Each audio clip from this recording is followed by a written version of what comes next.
Module 1: Racial Capitalism and Colonialism.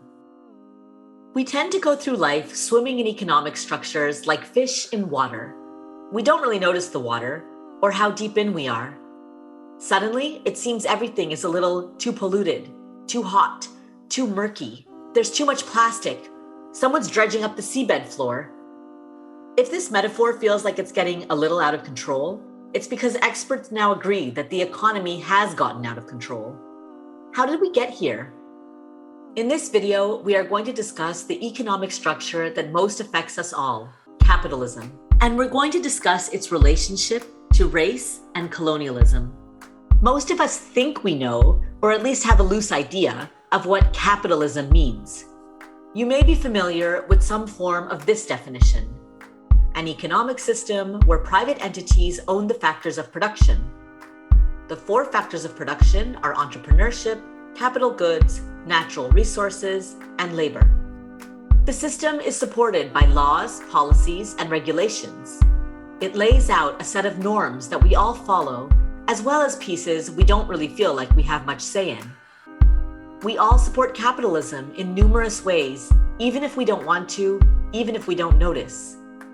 It might even seem to be both normal and like the only and best system we have. Since the effects of capitalism are broad and far-reaching, even if you live completely off-grid in a community and culture that is anti-capitalist, you are touched by capitalism. To truly understand capitalism, we need to understand its relationship to race. To do this, we need to go back, way back, to the beginning of colonialism. The original and ongoing goal of colonialism is to gain wealth by taking resources, land, and even people from places around the world. 2 of the most important Black studies theorists of our time, Sylvia Wynter and Cedric Robinson, observed that capitalism and colonialism have been bedfellows from the start. Wynter and Robinson argue that global capitalism starts at the moment of colonial contact, when Europeans decide to claim lands as their own and enslave and indenture laborers to generate profits. Over a period of 400 years, colonialism escalated. It was a race between European countries first. Later, Russia and Japan joined the race to seize as much land, labor, and goods as possible. Colonizers justified what they were doing by saying they were helping places become more civilized, what they called a civilizing mission. In reality, it was a time marked by some of the worst brutalities ever inflicted by humans upon other humans. The transatlantic slave trade was the biggest trade in humans ever. It was also the only time when the people who were enslaved were forced to reproduce children who were then born into slavery. An estimated 15 million people were enslaved just between 1650 and 1860. Around the world, colonizers were forcing indigenous peoples off their lands through forced displacement and genocide.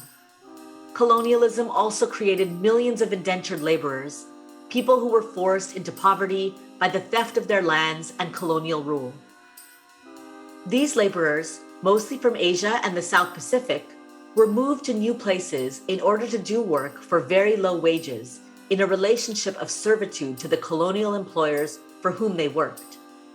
Indentured laborers were taught that while they were inferior to white ruling populations, they were at least superior to those who were or had been enslaved, creating a legacy of anti-blackness in these populations.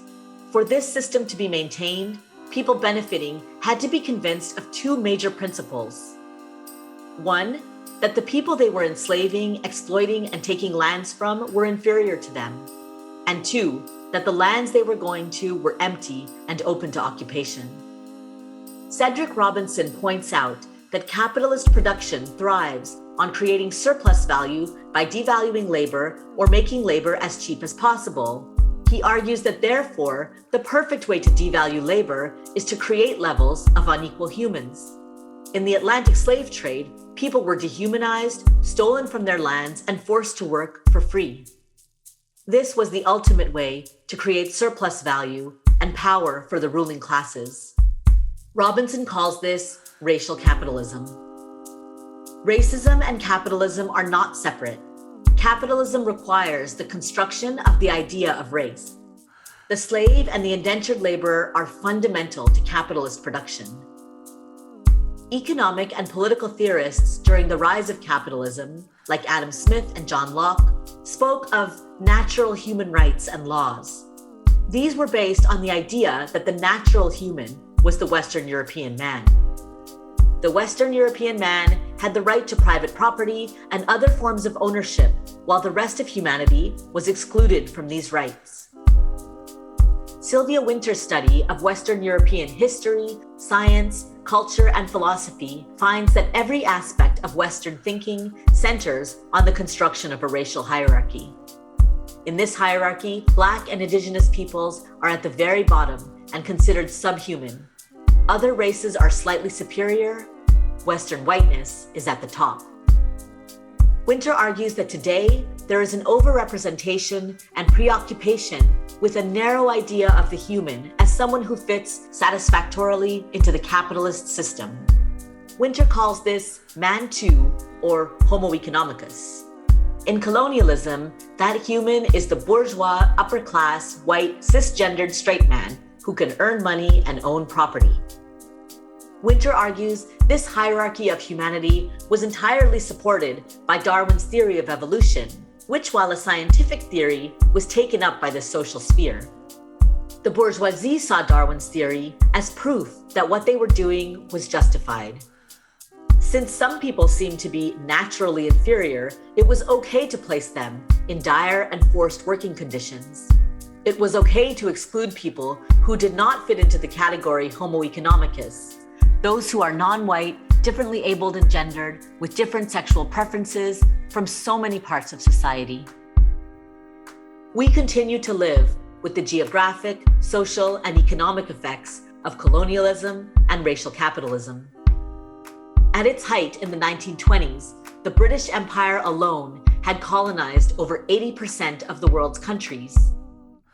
The idea of white superiority imposed by the British continues to have important effects today. Many countries still live with the consequences of colonial rule.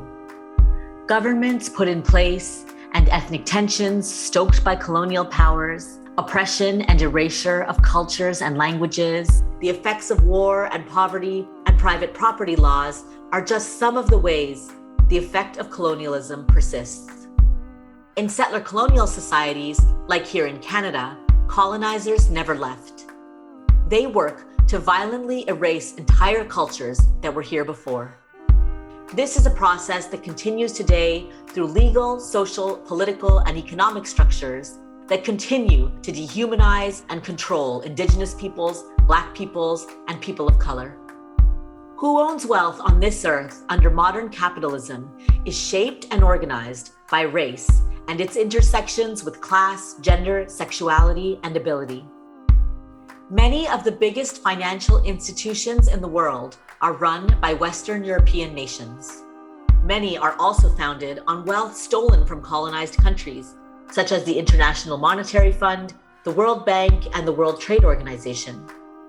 These institutions were designed to protect and advance colonial relations and racial capitalism around the world to the benefit of a white global elite.